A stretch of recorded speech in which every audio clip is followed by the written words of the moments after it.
When I'm asked to speak at corporate meetings or business lunches, one of the topics that I like to bring up is that of superpowers. I know it sounds a bit unusual, but it's actually fascinating. I ask people, if you had your choice, what special superpower or ability would you like to possess?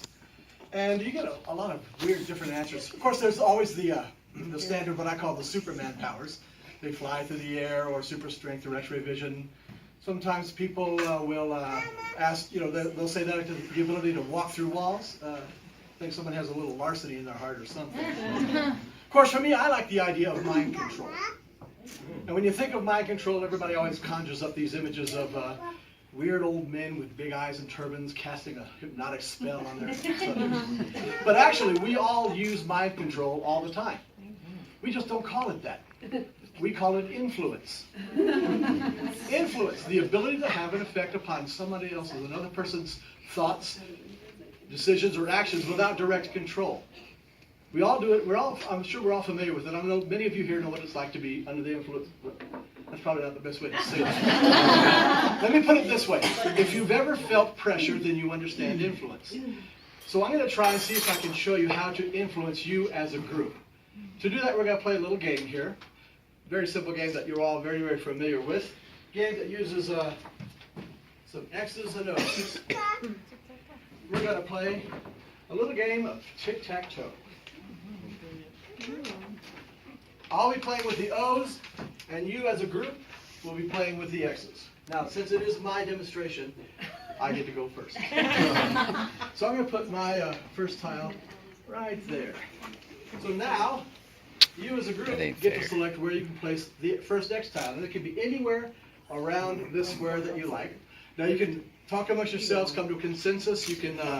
upper left. Top center. Upper left. Upper left. Upper left. He's just splitting the room. Does that sound good up here? Sure. Yeah. Are we all sure? Yeah. No, that's fine. No. I want you all to feel very comfortable with the selections that you all make. Okay? So there's your first move, there's my first move.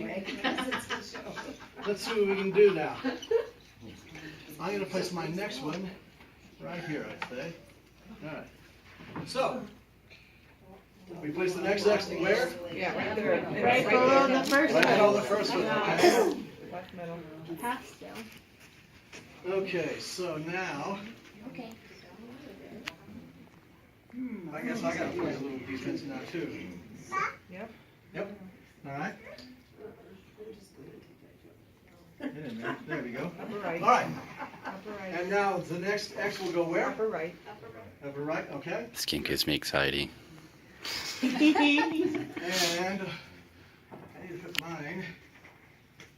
Oh yeah. I almost did it. And the last X. Bottom middle. Bottom middle. All right. Looks good. Get up there. There we go. And so my last one goes right here. As you can see, it looks like we've basically just tied, which isn't particularly surprising. It's a fairly simple game, not really much of a challenge. But of course, the real challenge isn't in the game itself.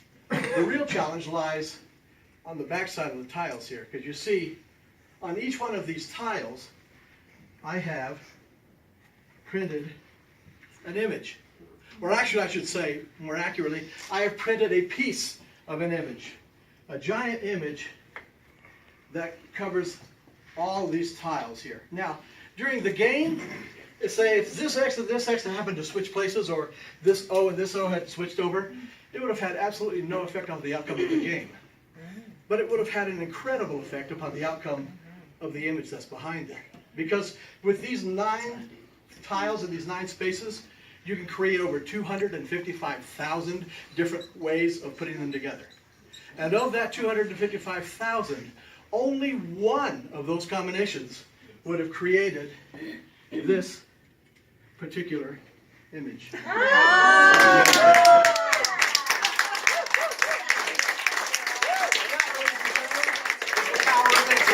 That was great, Peter. That was great. Perfect. That is good, Peter. Excellent. Thank you. Love it. Thank you. Appreciate it.